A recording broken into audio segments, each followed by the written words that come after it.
खतरा लगता है कि कुर्सी पर खतरा हो और ओवर ब्रिज कहने से हमको वोट बढ़ेगा, तब वो बोलता है। इसमें कोई नहीं जिम्मेवार है, बल्कि सिर्फ राज्य सरकार जिम्मेवार है और केंद्र सरकार भी, रेलवे डिपार्टमेंट और राज्य सरकार का पुल निर्माण निगम। ये बिल्ली और चूहा का खेल खेल रही है। ये लोगों को सिर्फ बरगला रही है, आयवास कर रही है।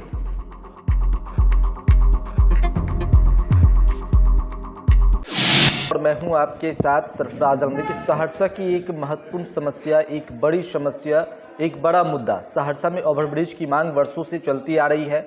हर एक लोकसभा चुनाव जैसे जैसे लोकसभा चुनाव आता है, ठीक उससे पहले ये मुद्दा जो है काफ़ी चर्चा में आ जाती है।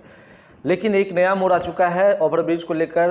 ओवरब्रिज का जो मामला है वो न्यायालय में पहुंच चुका है। इस वक्त हमारे साथ इसी पर मुद्दे पर बातचीत के लिए पूर्व विधायक किशोर कुमार मुन्ना जी इस वक्त हमारे साथ मौजूद है। बातचीत करेंगे। सर, ओवरब्रिज का मुद्दा एक बार फिर सुर्खियों में आ चुका है। जाम से लोग परेशान रहते हैं, क्या पूरा क्या कुछ नहीं? ये उनके लिए सुर्खियाँ है जो MP है, जो MLA है, जिनको लगता है कि 2024 में चुनाव लड़ना है, फिर दोबारा जीतना है, उनके लिए मुद्दा है। मेरे लिए ये एकदम मिशन है। हम लगातार 91 से इस लड़ाई को लड़ रहे हैं और सरकार इतनी असंवेदनशील होती है, कोई भी सरकार हो, सबका रवैया एक ही होता है। इतना विकास का काम हो रहा है, एक ओवरब्रिज बनने में क्यों आप इतना विलम्ब लगा रहे हैं? जब सब कुछ हो गया तो कहा ना अलाइनमेंट चेंज करें, निविदा निकल गया। मैं आपको बताना चाहता हूं कि 2022 में ओवरब्रिज जो है उसका 10 बार सिर्फ निविदा विस्तार का समय बढ़ा है।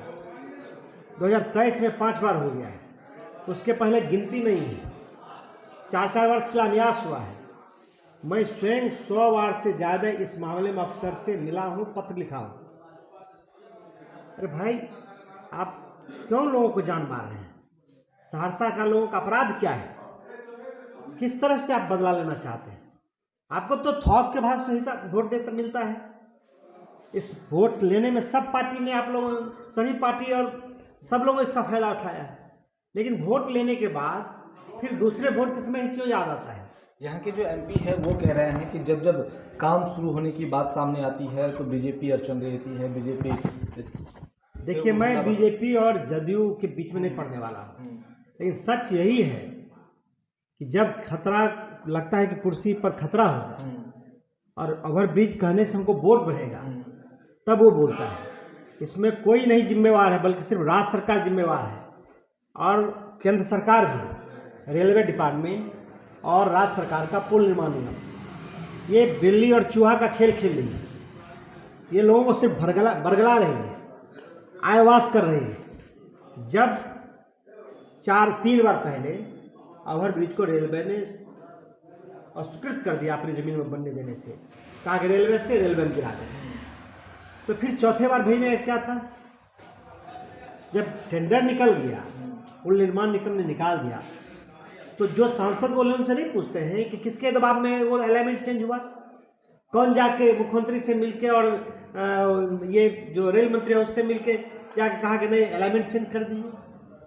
कुछ नामदार लोग हैं शहर में, व्यापारी हैं और लोग भी हैं, वो लोग सिर्फ अपने हित के लिए, स्वार्थ में, 2-4 आदमी के स्वार्थ में चाहता है कि ओवरब्रिज नहीं बने। लेकिन 4 बार शिलान्यास और फिर हाई कोर्ट में आज इतना दिन से, लगभग 1.5 साल से मामला लंबित है, 2 साल से, तो उसके लिए भी वही जनप्रतिनिधि जिम्मेवार है जिसने आज तक ओवरब्रिज को नहीं बनने दिया। एक आदमी को 27 वर्ष मिला, एक आदमी को 8 वर्ष मिला। अब कितना चाहिए? क्या जनता इसी तरह से फंसे रहेंगे जाम में? नहीं, जनता, मैंने पहले भी कहा था, मैं लगातार विभाग के साथ, मैं मुख्यमंत्री जी से भी इस बात मामले मिला हूँ। एक बार नहीं, 4-5 बार मिल के कहा हूँ। चेयरमैन से मिला हूँ दर्जनों बार, जो विभाग का प्रिंसिपल सेक्रेटरी उससे मिला हूँ, जो पुल निर्माण निगम के MD हैं उनसे मिला हूँ।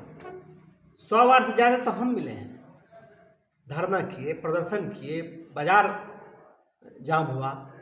सबसे बड़ा प्रदर्शन सहरसा के मुद्दे को लेकर, ओवरब्रिज को लेकर ही हुआ था, जिसमें लगभग सब अखबार में उसमें लिखा था कि 75,000 से ज़्यादा लोग जुटे थे। तो हम आगामी 16 दिसंबर को हम सरकार से कहते हैं, आज चूंकि कोर्ट में इसलिए मामला लंबित है कि पुल निर्माण निगम और रेलवे अपना पक्ष ठीक से नहीं रख पा रहा है। आगे किशोर पम्मुना क्या करने के लिए जा रहे हैं ओवरब्रिज को? नहीं, हमने स्पष्ट कहा है, मिलके कहा है अफसर से कि आप अविलंब, अब जब आप कहते हैं कि हम भी बनाने के लिए तैयार हैं, पुराने एलिमेंट पर पुल निर्माण निगम कर रही है, रेलवे कहती है जमीन नहीं है, तो फिर कौन सा पेच फंसा हुआ है कि कोर्ट को भी कहना पड़ा कि नहीं नहीं ये खेल बंद कीजिए, आप बाहर में जाके तय कीजिए कि कहाँ बनना है और तब फिर हमको बताइए।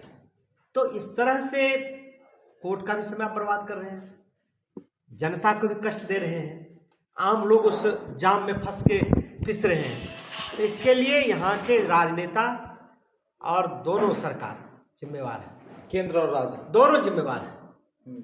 भाई जब एक बार मैं कहता हूँ रेलवे का बहुत दोष हम नहीं दे सकते, रेलवे ने 3 बार पहले ही कर चुका था, चौथा बार भेजने की क्या जरूरत था?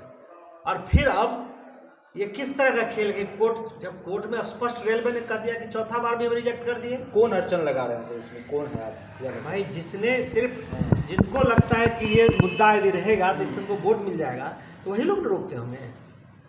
हम लोग सहरसा के तमाम लोग, आम नागरिक चाहता है कि ओवरब्रिज बने, 2-4 से कोई मतलब नहीं है। और फिर 16 तारीख को हम दिसंबर में धरना देंगे ओवरब्रिज को लेकर कलेक्टर के सामने देंगे। और फिर यदि 31 तारीख तक काम शुरू नहीं हुआ या फिर फाइनल नहीं हुआ, हम नए साल में तब तक लड़ते रहेंगे जब तक बन के तैयार नहीं हो जाएगा। निर्णायक लड़ाई है, आर पार की लड़ाई है, आर पार की लड़ाई एकदम बिल्कुल। अब भाई इतना धोखा आप दे चुके हैं कि एक तरह से ओवरब्रिज और नेताओं का गांव में मोहल्लों में मीम बन गया है कि ओवरब्रिज बन रहे, ये लोग सवाल करता है। कितना झूठ बोलते रहिएगा, कितना लोग मरते रहेंगे जाम से। सवाल इसका है कि अब धोखा नहीं चलेगा, धोखा का जवाब लोग संघर्ष से देंगे और इनका जो मुखौटा है ना उनको उतार देंगे। चलिए, केंद्र और राज्य सरकार दोनों जिम्मेदार हैं ओवरब्रिज नहीं बनने का कारण बता रहे हैं, सब कुछ कह रहे हैं, चेता रहे हैं, साथ ही साथ ये भी कह रहे हैं कि आगे बड़ा प्रदर्शन जो है वो किया जाएगा ओवरब्रिज को लेकर। अगर सरकार केंद्र और राज्य सरकार नहीं मानती है, सहरसा में ओवरब्रिज निर्माण कार्य शुरू नहीं होता है, तो आगे उग्र आंदोलन होगा और सरकार पे एक पीठ बजाकर रख देंगे।